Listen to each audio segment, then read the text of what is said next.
So, Alonso, if you were to transform into any vehicle to hide your true identity, what would it be? Okay, well, would the vehicle then need to reflect my true identity or be the opposite of my true identity? Or the projection of who you've always dreamt of being? Like, there are many choices here. Okay. What would you pick? I think I would go with, my dream car, I think, is where I would be working here. The Volkswagen Thing. Remember those from the 70s where like you could take the doors off and they were you could do all sorts of different stuff with them. They're kind of in the Jeep mode. I've always liked those. So that would be my go-to, I think. I'd want to be some like zippy, sexy little convertible. You're such a Miata, Christy Lemire. Come on. No, but like cool. Oh, okay. A Lamborghini. Anyway, this came to me because watching Transformers 1, I'm like, how did they decide to be the vehicles that they're going to be? I guess they don't get to pick. They just like transform and like poof, you're a truck.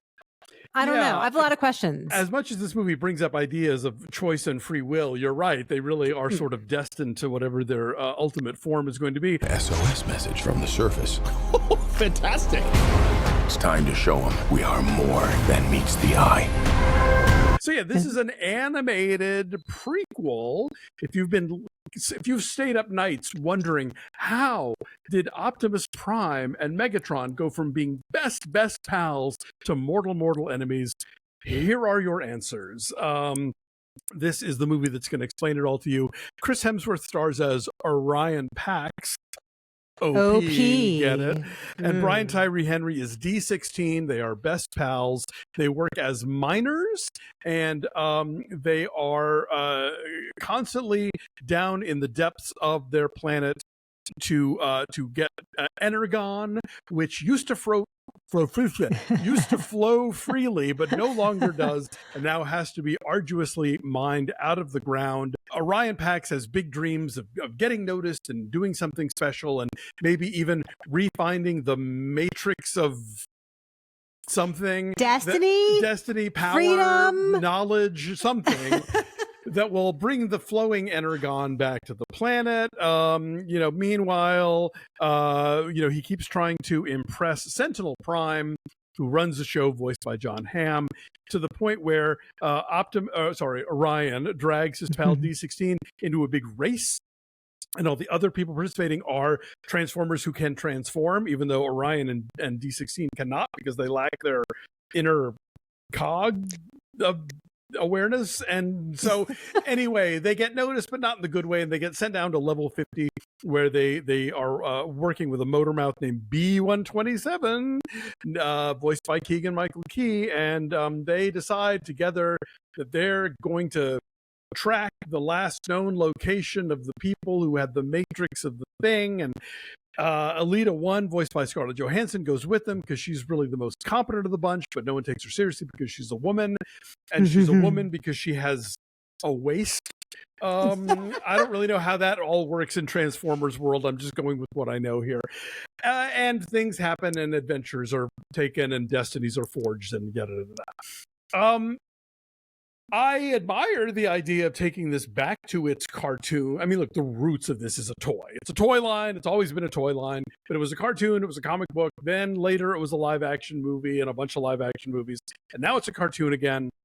And, there's a lot you can do here. I think you have the freedom to do some stuff that it's much harder to do in live action.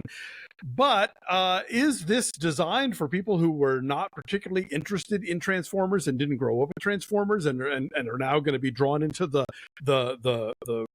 milieu, the lore, the arcana?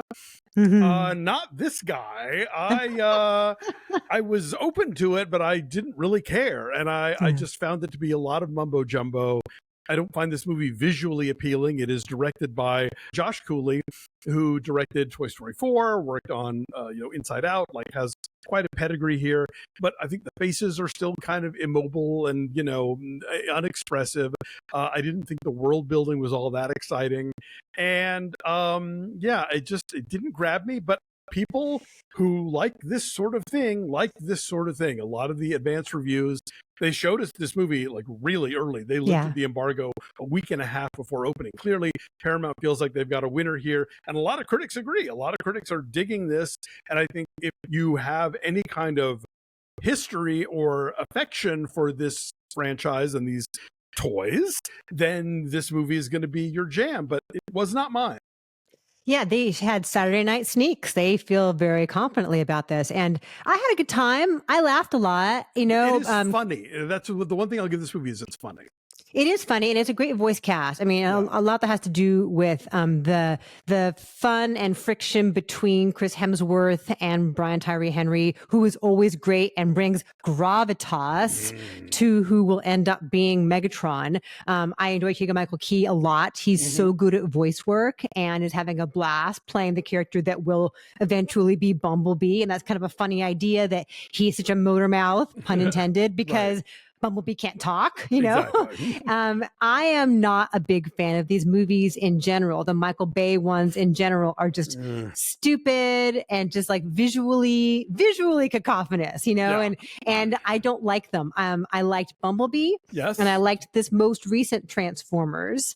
Oh yeah, that was all right. I want to call it like Rise of the Beast. Is it called Rise of the Beast? Rise of the Machines? Something Rise like of the that. something. Anyway, Yeah. it was more visually coherent than most Sure. of them are. You could see who was doing what to whom. Exactly. I disagreed that this is not visually impressive. The backgrounds are wondrous and varied. Like the city that Sentinel Prime oversees is like stalactites and stalagmites, and they're all like richly Art Deco. They're super ornate and like gleaming in like a retro futuristic kind of way that's quite beautiful. And then once they go to the place to get the thing, that's a whole different kind of world, like something on the side of a van in the 70s with like stars and northern light. And that was all really cool looking too. So I thought the visuals were pretty cool, but it's the same thing as so many Transformers movies where once it's the action sequences and they're hitting each other, like it's hard to tell who's doing what to whom. It's just like a mangled crunch of metal.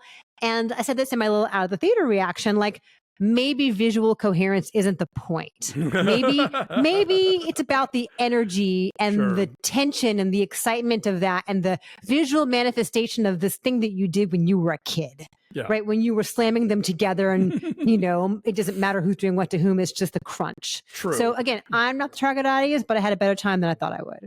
Yeah, to be honest, I did see this in 3D, which maybe murked up a bit of the background for me. There is one kind of cool recurring thing.